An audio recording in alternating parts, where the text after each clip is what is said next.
Saya diberitahu penyertaan GP24 sudah mencecah 600 peserta. Amin. Bagi tepukan tangan yang gemuruh kepada Tuhan.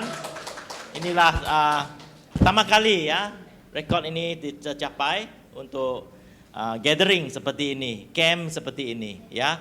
Sangat bersyukur atas penyertaan anda. Kalau belum sempat register, ada peluang enggak? Tanyalah Sister Mina lah untuk kasih karunia yang lebih luar biasa dari dia. Amin. Kerana dalam rekod ya kita telah tutup penyertaan kerana tidak mampu lagi memasuki lebih daripada itu. Hall itu terlalu kecil. Mungkin masa akan datang ya, boleh tambah kursi. Boleh duduk lantai ya.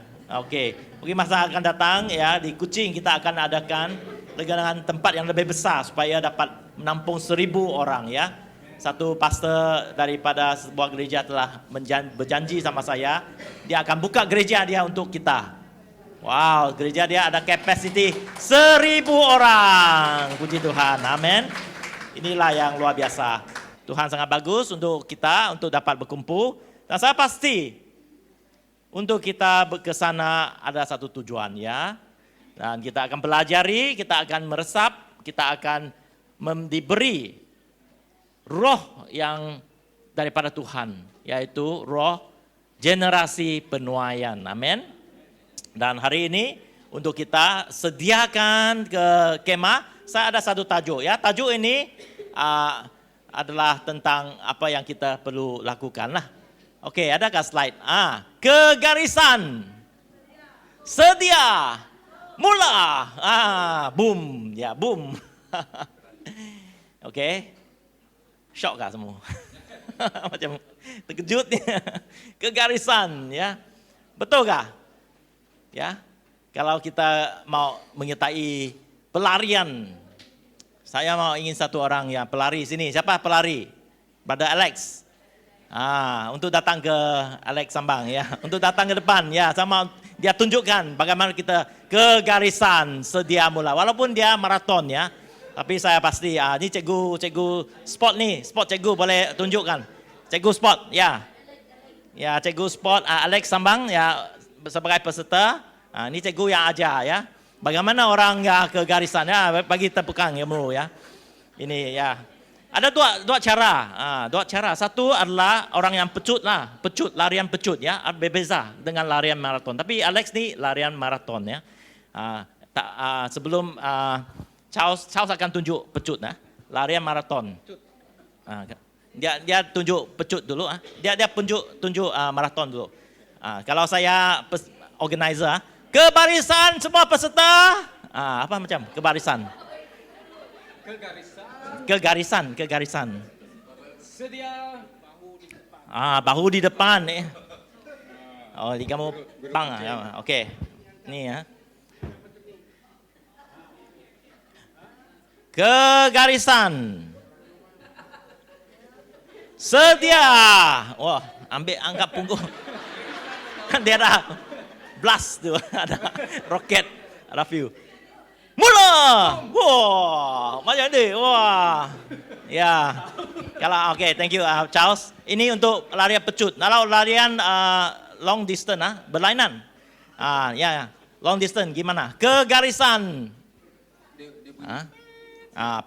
Kegarisan. Kegarisan dah. Sedia. Macam itulah, sedia.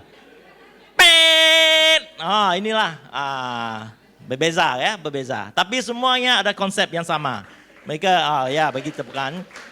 Ini untuk kita ingat ya. Kita akan ke GP24 2 minggu lagi. Kita harus juga diingatkan, kita harus ke barisan ya. Sedia dan mula. Amin. Oleh itu, inilah tajuk yang saya sampaikan dari firman Tuhan dari Ibrani ya, bab 10 dan 12 ayat 38 sampai 39. Lepas tu bab 12 ayat 1. Okey.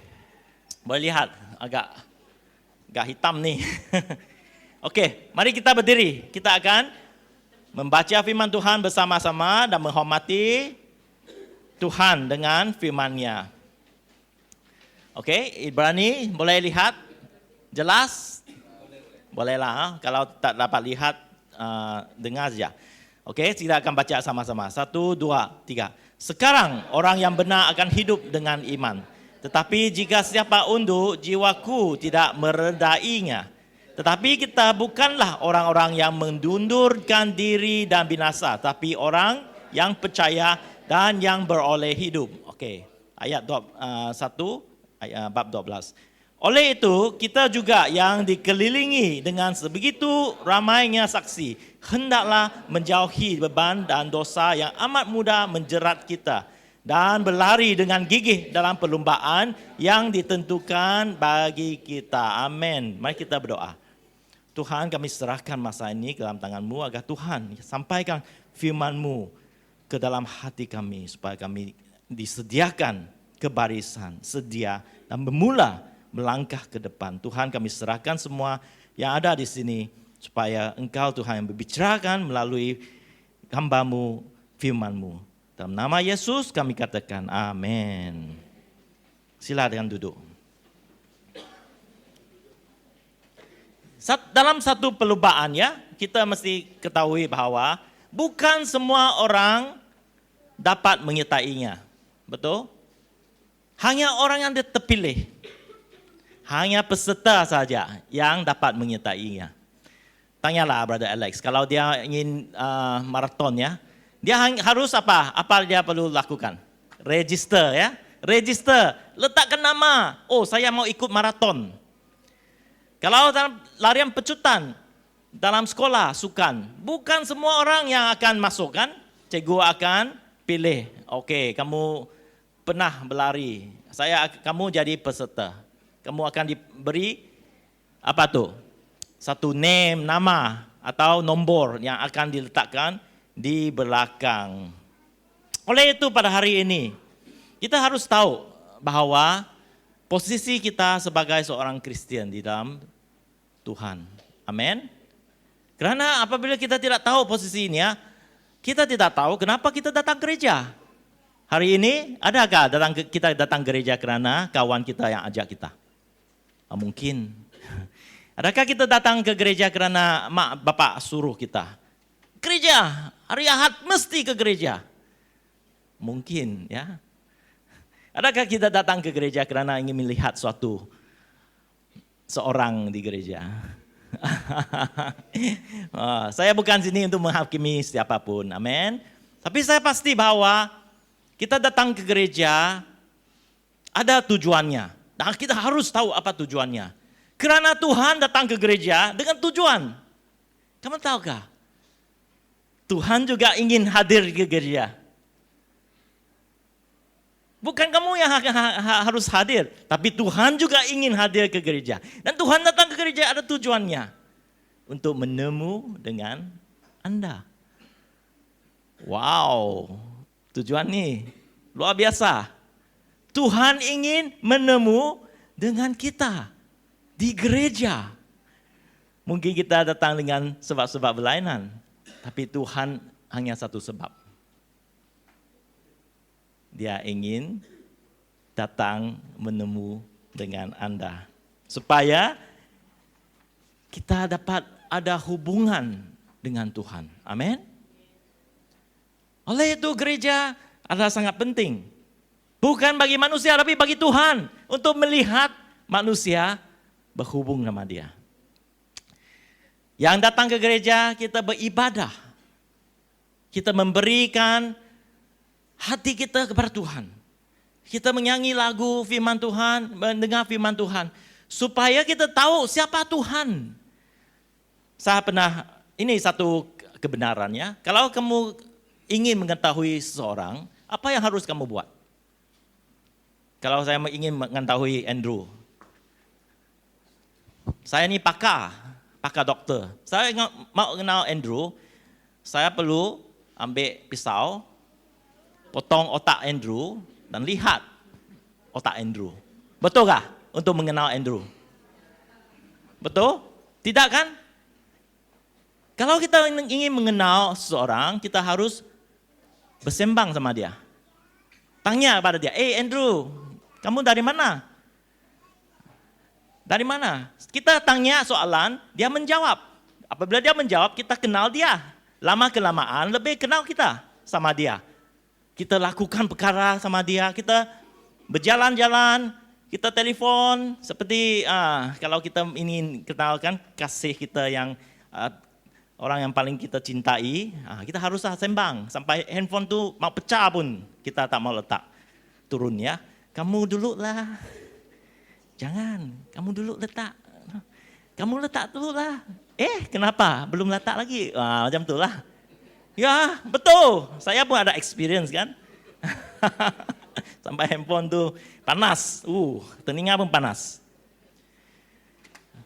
Tuhan juga sama. Kalau Tuhan ingin mengenal kita dan kita ingin mengenal Dia, haruslah kita berbicara sama Dia, mendengar firman Tuhan, karena firman Tuhan menyatakan siapa Tuhan.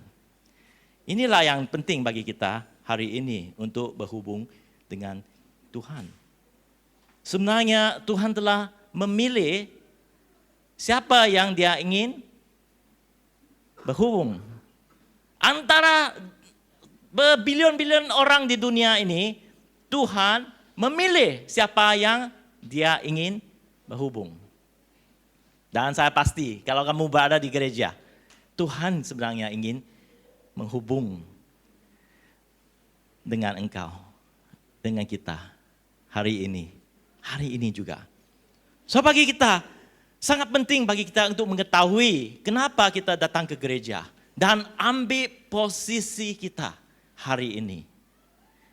Karena Tuhan telah memanggil, memilih, dan haruslah kita jawab. Karena kadang-kadang kita terlupa panggilan ini. Terlalu sibuk sampai kita terlupa bahwa kamu telah dipilih. Pernahkah kamu terlupa pergi ke, tanya Alex nih, ke larian pecut, ke larian maraton, pernahkah? Tak pernah. Karena dia bayar wang, betul? Ambil t-shirt. Tapi Tuhan ini sangat bagus, tak payah kamu bayar, Dia yang bayar untuk kamu. Dia yang datang bayar dengan darah Yesus untuk kita semua. Tapi lah, banyak kali kita terlupa. Haruslah kita bayar baru kita ingat. Kalau orang lain bayar, free, kita selalu terlupa. Betul? Komitmen ini, kalau saya katakan, GP 24, tak payah bayar, kita pergi saja, kamu letak nama. Saya rasa tidak ada orang banyak yang pergi. Tapi kita katakan, GP 24, sekurang-kurangnya kena bayar RM50. Bayar. Kita bayar. Lepas tu, terpaksalah pergi kan. Sudah bayar, kalau tidak temu refund, lah, tak apalah pergi. Ini bukan dari gereja kita lah sini. Gereja kita percuma pun pergi ya, betul? Amin. Tapi banyak orang terlupa. Tuhan telah memilih dia. Oleh itu tidak ada banyak komitmen untuk datang kepada Tuhan. Tidak ada komitmen untuk ke gereja. Tapi Tuhan sangat-sangat inginkan kita berhubung dengan Dia. Oleh itu ayat 39 mengatakan, tetapi kita bukanlah orang-orang yang mengundur diri dan binasa. Perhatikan ayat itu ya. Ayat 38 yang tidak kita bacakan. Sekarang orang yang benar akan hidup dengan iman. Kamu hidup, kamu datang bukan kerana kamu dapat lihat Tuhan, betul? Tapi kamu percaya. Itulah iman. Iman itu adalah percaya tanpa melihat. Tapi iman itu benar. Bolehkah orang saintis selalu katakan, saya tak dapat percaya sesuatu tanpa melihat? Betulkah? Betulkah itu statement yang benar? Betul, saintis kata. Kerana saya mesti lihat eksperimen, baru saya dapat percaya. Jangan kita dikelirukan. Kerana kalau saya tanya saintis, kamu pernah lihat nenek moyang kamu kah? Tidak. Kamu pernah lihat nenek moyang bapak kamu kah? Tidak. Tapi kamu percaya mereka wujud kan? Betul? Betul kan? Kepercayaan ini satu kepastian bahwa adanya wujud. Walaupun kita tidak lihat. Oleh itu, iman itu adalah apabila kita tidak lihat, tapi kita pasti bahwa Tuhan wujud. Ini adalah yang dikatakan di Ibrani. Kita mempunyai iman. Oleh itu pada hari ini, datang ke gereja dengan iman, kita ingin bertemu dengan Tuhan. Tetapi jika siapa undur, ini yang dikatakan, tapi jika siapa undur, jiwaku tidak meredainya. Wow, Tuhan tidak akan datang kepadanya walaupun terpilih. Oleh itu sangatlah penting untuk kita kegarisan. Seperti ayat 39. Tetapi kita bukanlah orang-orang yang mengundur diri dan binasa. Kalau kita tidak kegarisan, semasa penyertaan maraton ini berlaku, kita tidak akan bersama dalam pelarian. Betul? Tapi di firman Tuhan ini lebih teruk lagi. Yang dikatakan, mereka mengundur diri dan binasa. Saya pernah satu kali terlupa pergi exam law saya, undang-undang saya.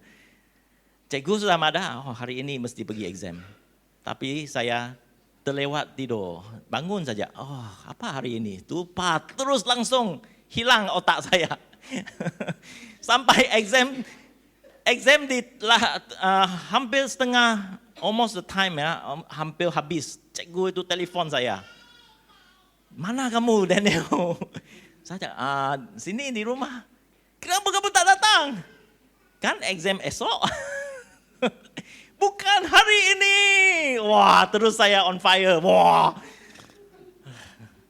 Syukur pada Tuhan, kasih karunia Tuhan. Sampai sana dia beri peluang saya. Haleluya. Kalau orang Tuhan tidak kasih karunia pada kita, langsung kalau kita terlupa pada dia, snap kamu keluar. Snap kamu pergi ke neraka. Habis kita.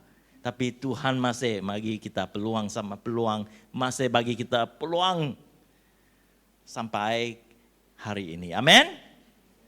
Inilah Tuhan yang sangat-sangat mengasihi kita. Oleh itu, kita harus selalu ingatkan, kita harus bergerak ke garisan. Ambil posisi kita untuk berdepan ke dalam garis satu perlombaan, ya.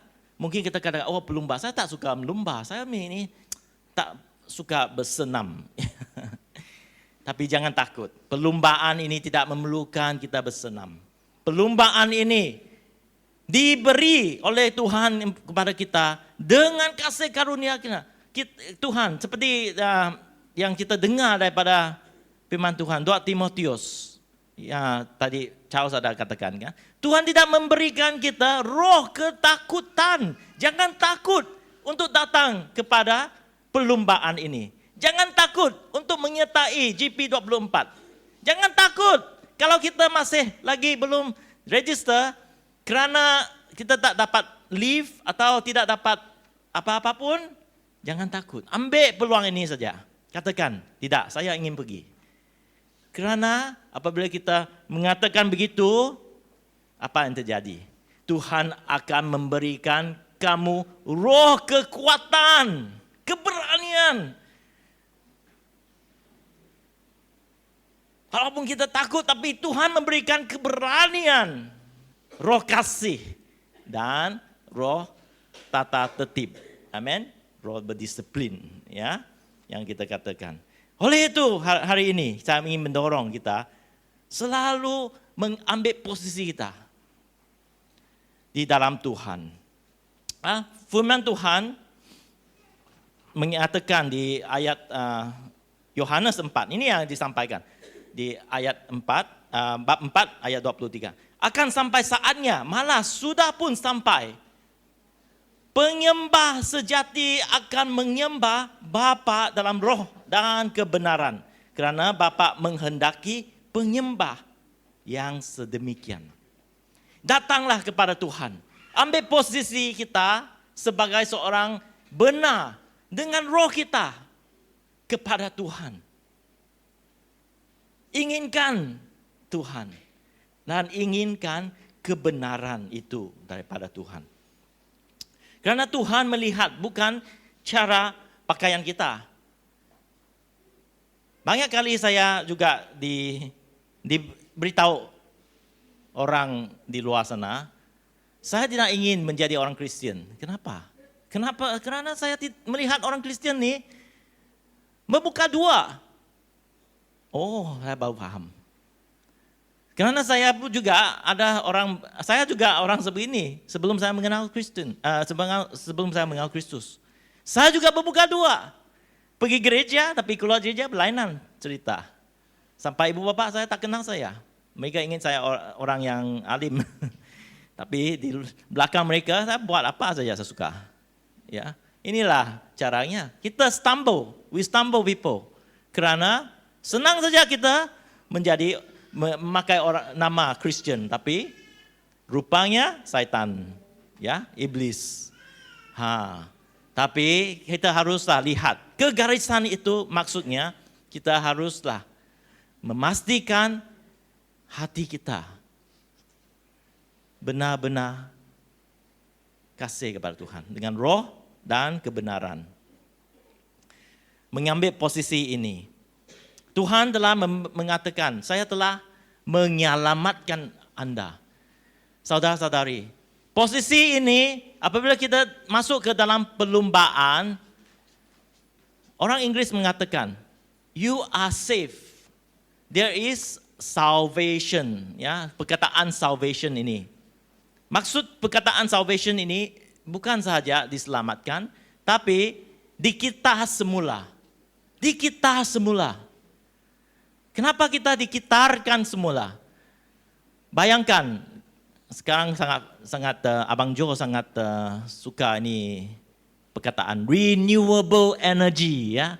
Siapa nih office dengar renewable energy? Apa itu renewable energy? Ya, energi yang tidak dapat pakai, kita renewkan semula. Inilah maksud yang Tuhan katakan.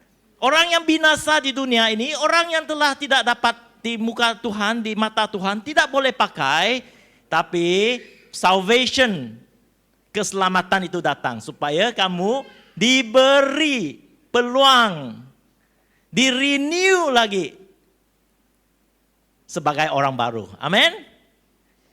Katakan orang di sebelah kiri dan kanan kamu, saya orang yang baru. Orang yang baru ini mempunyai sikap terhadap Tuhan yang luar biasa. Karena roh mereka ini bukan roh daripada dunia ini sudah. Tapi roh daripada Tuhan. Roh yang inginkan kebenaran. Roh yang inginkan Tuhan. Oleh itu pada hari ini, biar kita melihat diri kita. Seperti yang saya katakan, kita datang ke gereja. Biarlah tujuan kita datang ke gereja adalah untuk menemu sama Tuhan. Untuk menyembah Tuhan. Untuk mendengar firman Tuhan. Untuk mengatakan, Tuhan saya sangat bersyukur kerana Engkau memilih saya. Dan pada hari ini saya ingin berada ke posisi perlombaan. Supaya saya ke garisan hari ini. Firman Tuhan di Roma 30 mengatakan, dan orang yang ditentukan Tuhan dari mulanya dahulu dipanggilnya. Orang semua yang ada di gerejanya hari ini dipanggil oleh Tuhan. Orang yang dipanggilnya itu dibenarkan. Amin. Dibenarkan. Dan orang yang dibenarkannya itu dipermuliakannya pula. So dalam apa yang dikatakan di firman Tuhan 8:30 ini ada prosesnya. Prosesnya Tuhan yang ingin lakukan. Seperti dalam satu perlombaan ada prosesnya. Proses bergerak ke barisan, proses sedia dan proses mula. Dan inilah proses yang Tuhan ingin kita ambil. Kegarisan adalah proses permulaan. Dan di dalam buku Efesius, sebab di dalam Dia Allah telah memilih kita sebelum dunia dijadikan, supaya kita kudus dan tak tercacat di hadapannya. Dalam kasih, Ia telah menentukan kita dari semula oleh Yesus Kristus. Tengok, ayat 5 tak ada di sana kan? Ayat 5, dalam kasih Ia telah menentukan kita dari semula oleh Yesus Kristus untuk menjadi anak-anaknya sesuai dengan kerelaan kehendaknya. Amin. Inilah tujuan Tuhan, untuk menjadikan kita anak-anaknya. Perlombaan ini Tuhan ingin menjadikan kita seperti serupa dengan Yesus, anaknya yang sulung. Anaknya yang sulung. Lihatlah orang di sebelah kiri kanan. Kamu seperti Yesus. Betul kan? Susah mau cakap ni. Ini saya tes kamu. Susah mau cakap ni. Terutamanya pasangan. Tak serupa ini. Amin. Inilah satu perlombaan untuk kita seperti anak sulung Yesus. Kenapa ini Tuhan ingin kita? Kerana Tuhan ingin memberi warisan Dia. Warisan Tuhan ke dalam kehidupan kita. Oke? Warisan Tuhan. Anak harus menerima warisan daripada Tuhan. Oke, apabila kita tahu rencana Tuhan ini, kita harus kembali ke garisan, ke posisi kita bahwa kita adalah anak Tuhan. Tuhan telah mengatakan, kamulah anak Dia. Bukan belum, sudah. Amin. Sudah. Saya kah? Oke. Ini harus kita lakukan sendiri. Katakan, saya anak Tuhan. Betul kah? Betul kah? Amin. Sekali lagi, saya anak Tuhan. Amin. Dengan semangat. Inilah Tuhan ingin katakan. Oke, so antara kita yang bersedia juga, saya ingin mendoronglah kalau kita belum register untuk GP24. Kalau kita sudah register, kita bersedia untuk ke GP24. Oke, yang kedua tentang ayat tadi, Ibrani. Selepas kita ke garisan, kita juga harus sedia. Apa maksudnya sedia dalam kehidupan kita? Saya memilih ayat bab 12, kerana bab 11 ini di Ibrani mengatakan kesaksian orang yang mempunyai iman, walaupun mereka tidak lihat, tapi mereka percaya bahwa Tuhannya wujud. Dan mereka menunggu Yesus sampai ke hidup mereka berakhir. Dan kita telah mempunyai banyak kesaksian seperti yang dikatakan di ayat bab 12 sekarang ya. Oleh itu juga kita juga yang dikeliling dengan begitu ramai saksi, hendaklah menjauhi beban dan dosa yang amat mudah menyerat hidup kita ya, menyerat kita. Apabila kita bersedia, seorang pelari apabila dia bersedia seperti ditunjukkan oleh Charles ya. Ini posisi yang sangat-sangat luar biasa. Kenapa? Kerana masa dia bersedia, dia harus meletakkan beban. Pikiran-pikiran yang dahulu, dia harus letakkan. Apa yang semalam pertengkaran yang berlaku, masa lalu di mana jurulatih mengatakan, kamu bodoh, kaki kamu sakitkah, tak pandai lari. Semua harus kamu letak. Let it go. Lagu Let It Go. Let it go. Pikiran yang negatif keluar. Bermulalah kamu sedia. Apa yang kamu harus lakukan? Fokus. Fokus kepada pelarian itu. Fokus kepada apa yang ada di hadapan. Fokus. Ringankan badan kamu. Betul? Charles, harus ringankan.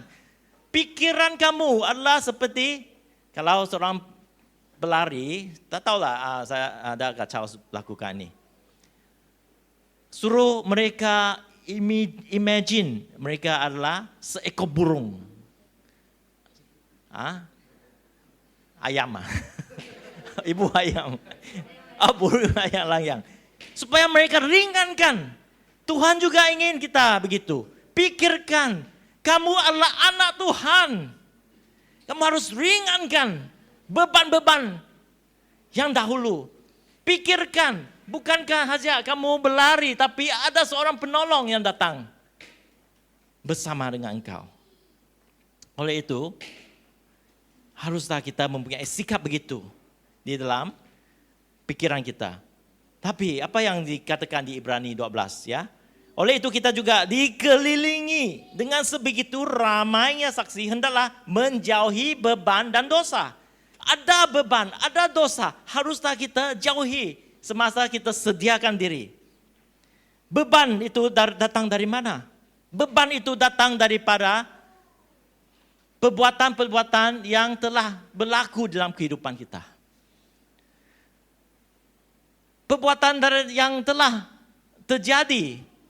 Mungkin dosa-dosa, mungkin kekurangan, mungkin latar belakang kita. Inilah beban yang bukan pilihan kita.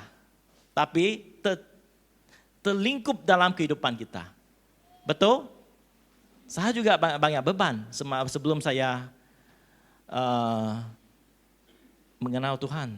Beban saya kesal tidak dapat belajar ke universiti di UK. Kerana bapak saya tak mampu. Walaupun dia kata, walaupun kamu pergi saja, pergi ke UK saja.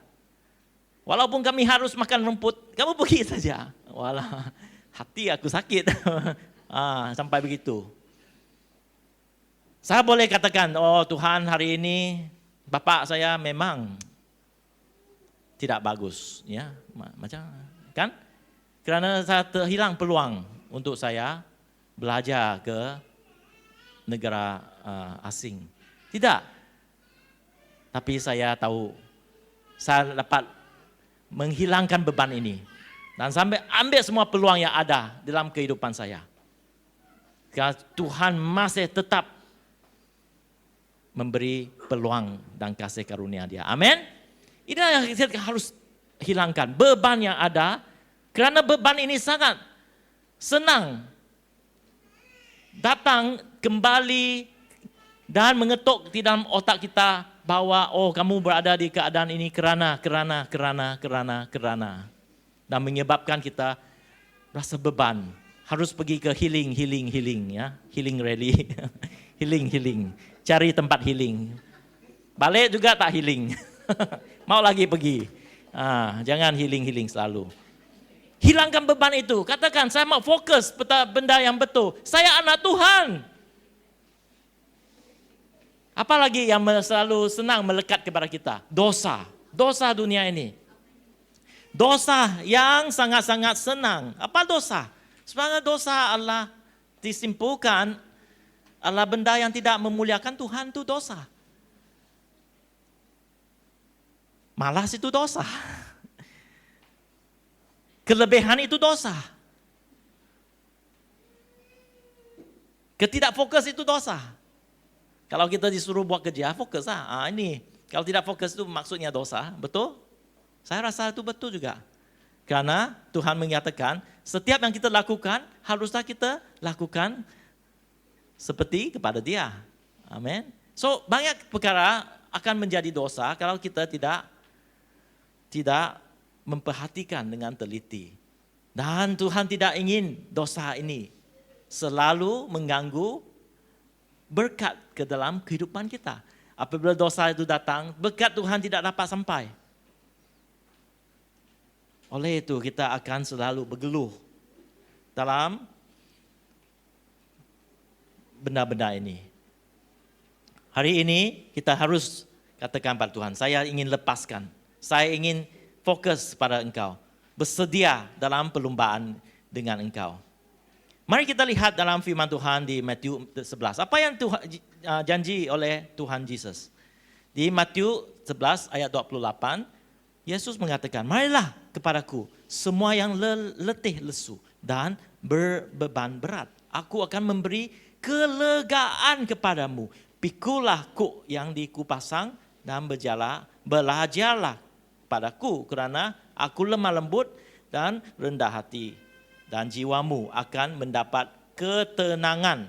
Sebab kuk yang kupasang itu enak dan beban ku pun ringan. Amin. Tuhan tidak membiarkan kita ini saja. Walaupun kadang-kadang kita rasa, oh Tuhan susah untuk melepaskan dosa. Inilah masanya kita minta daripada Yesus. Janji-janji Tuhan Yesus kepada kita. Marilah kepadaku. Marilah datang kepada Yesus. Saya juga orang yang berdosa. Tapi Tuhan, bila saya melakukan dosa, saya datang kepada Yesus. Diampuni. Dan minta pengampunan. Supaya bermula semula dalam kehidupan kita. Dibebaskan daripada belenggu-belenggu dosa. Kesan-kesan dosa. Ada seorang perempuan yang datang kepada Yesus secara tidak sengaja. Masa itu banyak beban dalam kehidupan perempuan itu. Dia seperti seorang yang diasingkan di masyarakat. Seorang yang tidak dipeduli. Mungkin ini berlaku atas latar belakang dia. Mungkin dia seorang yang hidup tidak ada ibu bapa, saya pun tak tahu. Tapi dia dalam keadaan yang sebegitu. Beban yang berat. Sampai dia malu untuk ketemu dengan masyarakat. Sampai apabila dia berada di kalangan orang, orang akan mengatakan, oh ini perempuan sial. Ini perempuan celaka. Ini perempuan yang tidak seronok. Kehidupan sebegini. Tapi pada hari itu dia ketemu dengan Yesus. Di satu perigi. Kamu tahu ceritakan? Lepas itu dia bersembang sama Yesus. Bersembang sama dia. Kenapa hari itu terjadi? Karena Yesus ingin bertemu dengan dia. Ingin mengangkatkan beban dia. Ingin melepaskan dia dari beban itu. Hari ini, kalau kita mempunyai beban, datangnya kepada Tuhan Yesus. Masa inilah. Kata kepada Tuhan, saya sangat beban. Karena beban itu bukan yang saya inginkan, tapi terjadi dalam hidup saya. Tanyalah gimana harus kita dilepaskan. Dan Yesus tahu dosa-dosa perempuan itu. Karena sebelum perempuan itu mengatakan dosa dia, Yesus katakan, kamu kan ada banyak suami? Kamu kan bukan hanya satu suami, tapi banyak suami. Tuhan bukan datang untuk menghakimi kita. Tapi Tuhan ingin mendedahkan dosa yang ada pada kita supaya kita bertaubat. Supaya kita kembali kepada Dia. Supaya kita mengatakan, Tuhan saya ingin peluang lagi untuk dibebaskan daripada dosa saya. Karena dosa itu ada kesan yang tidak bagus. Dan Tuhan ingin kebaikan ke dalam kehidupan kita. Oleh itu, janji Tuhan Yesus kepada kita di Matius 11. Datanglah kepada Dia. Amin. Mulai hari ini kita bersedia untuk datang kepada Tuhan Yesus. Apa cara kita praktikal untuk datang kepada Tuhan Yesus? Ada 3 yang saya ingin sampaikan. Satu adalah doa dengan bersungguh-sungguh. Ambil masa untuk berdoa. Ya, kita datang ke gereja beribadah, tapi dalam masa persendirian beribadah. Setiap pagi beribadah. Kalau kita tak pandai beribadah, bukalah YouTube. Tengoklah laman-laman YouTube yang mengatakan bagaimana kita boleh beribadah. Saya selalu ikut YouTube. Karena adalah saya baca firman Tuhan. Tapi saya mendengar YouTube tentang doa, saya ikut sama doa YouTube. Sangat melegakan. Ini cara-cara saya. Tuhan menyentuh saya masa itu. Baca firman Tuhan untuk dengar dari Tuhan. Ya. Kedua adalah bacakan firman Tuhan. Karena firman Tuhan ini adalah apabila kita ingin mengenal Tuhan, kita harus bacakan. Ketiga, kuduskan diri dengan beribadah. Ya, kuduskan kita selalu memperhatikan kehidupan kita. Apa yang kita katakan yang bukan daripada Tuhan, kita harus lepaskan. Perhatikan kita melalui ibadah. Amin. Biar kita lakukan. Bersedia untuk berlari. Oke, yang ketiga.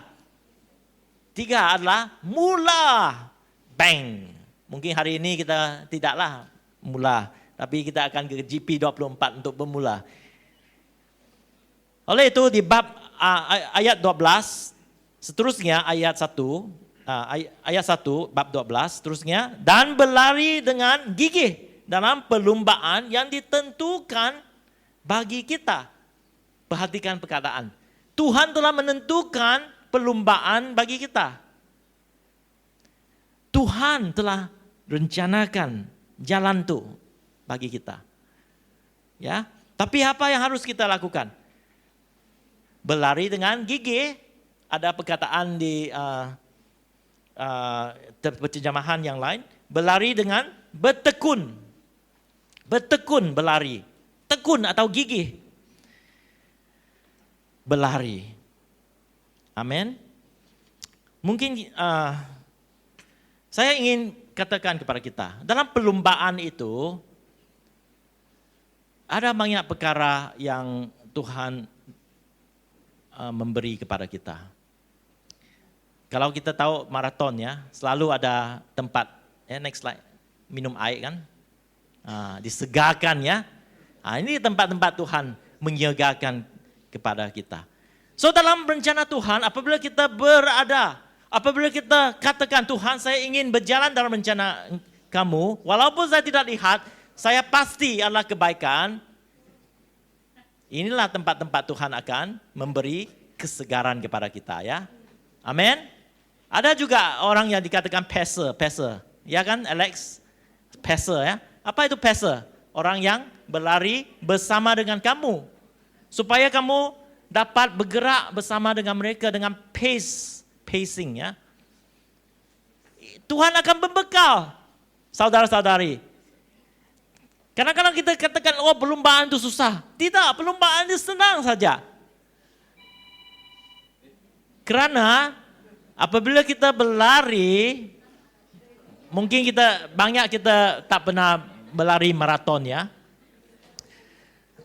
Tapi kalau kita berlari maraton, mungkin kita katakan, saya tak ada stamina. Saya tak ada stamina untuk lari. Tuhan kata kepada kamu, pelarian ini bukan menentukan masa. Pelarian ini menentukan penamatan. Take your time to lari. Tapi pasti kamu lari di dalam garisan, itu saja. Itu tuh cara Tuhan. Tak payah kamu ras sampai kamu mati-mati. Tidak. Tuhan inginkan tamatkan pelarian. Dengan pace kamu. Tapi dalam rencana dia. Dalam pelarian ini ada orang yang akan mendorong engkau. Ada orang yang bersama dengan engkau. Ada orang yang membagi energi bar untuk kamu. Kalau kamu rasa kekurangan. Inilah cara Tuhan. Masuk dalam rencana Tuhan. Tetapi banyak yang terlupa. Banyak yang ingin rencana tersendiri. Ingin ke sebelah, ingin ke sana, ingin ke sini. Oleh itu mereka merasa lelah, sesat. Tidak dapat tahu mana tempat itu yang Tuhan ingin tujukan. Oleh itu, saya ingin kita lihat garis penamat. Apa itu garis penamat? Di Galatia 6, ayat 9-10. Janganlah kita jemu-jemu berbuat baik. Ini garis penamat. Kerana apabila sudah datang waktunya, kita akan menuai. Jika kita tidak menjadi lemah. Kerana itu selama masih ada kesempatan bagi kita, marilah kita berbuat baik kepada semua orang, tetapi terutama kepada kawan-kawan kita seiman. Amin. Garis penamat Tuhan adalah untuk kita membuat baik di dunia ini. Because seperti di firman Tuhan mengatakan, there is nothing that can go wrong with love. There is no law, tidak ada undang-undang yang dapat mengekatkan kasih. Kalau kita memberi, tidak ada undang-undang yang akan mengatakan jangan memberi. Kalau kita mengasihi, tidak ada undang mengatakan jangan mengasihi. Tidak ada. Karena semua yang dilakukan oleh Tuhan, undang-undang Tuhan, undang-undang dunia ini untuk membesarkan kasih kepada sesama manusia. Betul? Jangan membunuh kerana kamu mengasihinya. Jangan mencuri kerana kamu mengasihinya. Amin. Amin. Oleh itu, garis penamat Tuhan menjadi seperti Tuhan, Yesus adalah kasih. Apa yang dikatakan? Rencana untuk bergerak dalam rencana Tuhan menjadi imamat rajani kepada bangsa. Kamulah imamat rajani. Di 1 Petrus mengatakan, engkaulah imamat rajani. Kenapa imamat rajani? Kerana kamu berdiri antara Tuhan sama manusia yang lain. Kamu diberi peluang sebagai seorang imamat, a priesthood, untuk membawa mereka yang belum kenal Tuhan kepada Tuhan. Ini satu perkara yang baik. Ini perbuatan baik yang Tuhan inginkan. Kedua adalah, kamu adalah garam di dunia. Di Matius 5, Yesus katakan, kenapa kita garam di dunia? Supaya kita memberi benda yang bagus. Memberi, we call it healing, ya, healing. Orang yang luka, kamulah garam. Kegunaan garam adalah untuk menyembuh. Kalau tumbuhan itu tidak tumbuh, kamu letakkan garam, betul? Mineral. Supaya tumbuhan, betul lah, jangan terlalu bebek lah, nanti mati juga. Garam, supaya tumbuhan itu tumbuh. Inilah Tuhan ingin kita lakukan. Perbuatan baik seperti garam di dunia. Sebagai orang melihat sesuatu di dunia ini, perkara yang tidak baik, kita perbaiki dia. Kita heal dia supaya dapat mengenal Tuhan Yesus. Ketiga adalah cahaya untuk mereka yang berada di dalam kegelapan. Menjadi cahaya kepada dunia ini. Menunjuk kepada mereka kebenaran Tuhan, kebaikan Tuhan. Inilah garis penamat yang kita jalani, kita lumbakan. Ya. Amin, dalam hidup kita. Oleh itu, mari kita berdiri bersama-sama. Kita akan berdoa. Aram ke garisan sedia mulai ngetau. Amin. GP 24. Aram. Ngetau. Aram ke garisan sedia dan mulai ngetau di GP 24 untuk kita hari ini. Amin.